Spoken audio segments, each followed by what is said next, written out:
Morning everyone. आज की video lecture में हम यूकैरियोटिक सेल ऑर्गेनेल माइटोकॉन्ड्रिया के बारे में पढ़ेंगे। माइटोकॉन्ड्रिया एक सेल ऑर्गेनेल है जो कि फिलामेंटल स्ट्रक्चर होता है, जिसके अंदर बहुत सारे ग्रैन्युलर मॉलिक्यूल्स प्रेजेंट होते हैं। यूजुअली माइटोकॉन्ड्रिया यूकैरियोट्स में प्रेजेंट होगा, लेकिन प्रोकैरियोट्स में ये एब्सेंट होता है। माइटोकॉन्ड्रिया को सबसे पहले रिचर्ड अल्टमान ने लिखा यूकैरियोटिक सेल में, बट इसका नाम माइटोकॉन्ड्रिया इसको दिया है पॉल बेंडर ने। अगर हम माइटोकॉन्ड्रिया के साइज की बात करें तो नॉर्मली इसका साइज 0.5 to 1 माइक्रोमीटर तक का होता है। उसके बाद अगर हम इसके शेप की बात करें तो ये नॉर्मली बीन शेप्ड या फिलामेंटल स्ट्रक्चर शो करता है। नेक्स्ट, अगर हम माइटोकॉन्ड्रिया के नंबर्स की बात करें तो अलग अलग सेल में इसका नंबर वेरी करता है। जैसे कोई सेल का साइज बड़ा है या वो मेटाबॉलिकली ज़्यादा एक्टिव है तो उस सेल को ज़्यादा एनर्जी की रिक्वायरमेंट होती है, इसलिए उसमें नंबर ऑफ माइटोकॉन्ड्रिया ज़्यादा होते हैं। अगर कोई सेल साइज में छोटा है या फिर मेटाबॉलिकली कम एक्टिव है तो उस कंडीशन में उस सेल को एनर्जी कम रिक्वायर्ड होगी। उस कंडीशन में उस सेल में नंबर ऑफ जो माइटोकॉन्ड्रिया है वो कम होगा। उसके बाद अगर हम माइटोकॉन्ड्रिया के ओरिजिन की बात करें तो माइटोकॉन्ड्रिया एंडोसिम्बायोसिस ओरिजिन शो करता है, जिसका कन्फर्मेशन उसके मेम्ब्रेन से होता है। अगर माइटोकॉन्ड्रिया के मेम्ब्रेन की हम बात करें तो उसका outer membrane eukaryotic cell membrane से सिमिलैरिटी शो करता है, जबकि उसका जो इनर मेम्ब्रेन है वो प्रोकैरियोटिक प्लाज्मा मेम्ब्रेन से सिमिलैरिटी शो करता है। अब चलते हैं माइटोकॉन्ड्रिया के स्ट्रक्चर के बारे में। तो जैसा कि माइटोकॉन्ड्रिया का स्ट्रक्चर हम देख सकते हैं, इसके सबसे बाहर की ओर आउटर मेम्ब्रेन प्रेजेंट होता है जो कि हाईली परमिएबल होता है गैसेस, मॉलिक्यूल्स और आयंस के लिए।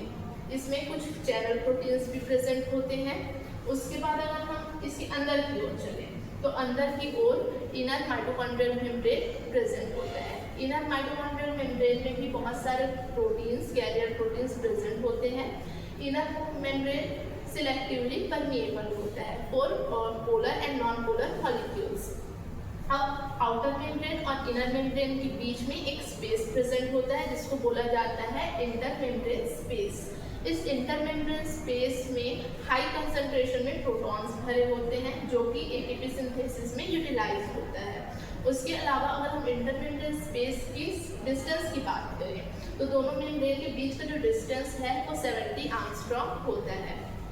वहीं इनर माइटोकॉन्ड्रियल मेम्ब्रेन अंदर की ओर धंसकर कुछ फिंगर लाइक स्ट्रक्चर बनाता है जिसको हम क्रिस्टी बोलते हैं। क्रिस्टी में कुछ पार्टिकल्स लगे होते हैं जिसको F0 F1 पार्टिकल बोला जाता है।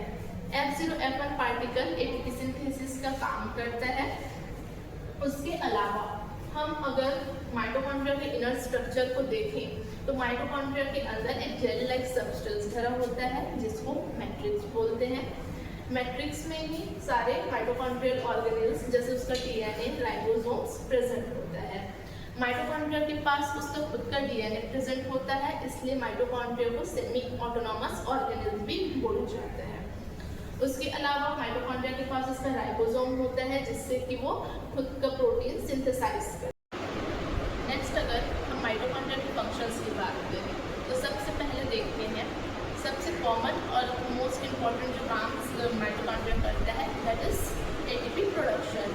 तो माइटोकॉन्ड्रिया ऑक्सीडेटिव फॉस्फोराइलेशन के थ्रू एटीपी प्रोड्यूस करता है जिसका यूज हमारा सेल अपने फंक्शंस के लिए करता है। अगर नेक्स्ट वर्क हम देखें माइटोकॉन्ड्रिया का तो माइटोकॉन्ड्रिया ब्राउन एडिपोज टिश्यू में थ्रोम्बोजेनेसिस एंड हीट प्रोडक्शन करके हीट प्रोड्यूस करता है। इसके अलावा माइटोकॉन्ड्रिया जो सेलुलर मेटाबॉलिज्म होता है उसको रेगुलेट करने का भी काम करता है। उसके अलावा माइटोकॉन्ड्रिया एपोप्टोसिस में भी इम्पॉर्टेंट रोल प्ले करता है। एपोप्टोसिस के समय माइटोकॉन्ड्रिया साइटोक्रोम C रिलीज करता है जो कि एज अ स्टिमुलाई वर्क करता है एपोप्टोटिक सेल को किल करने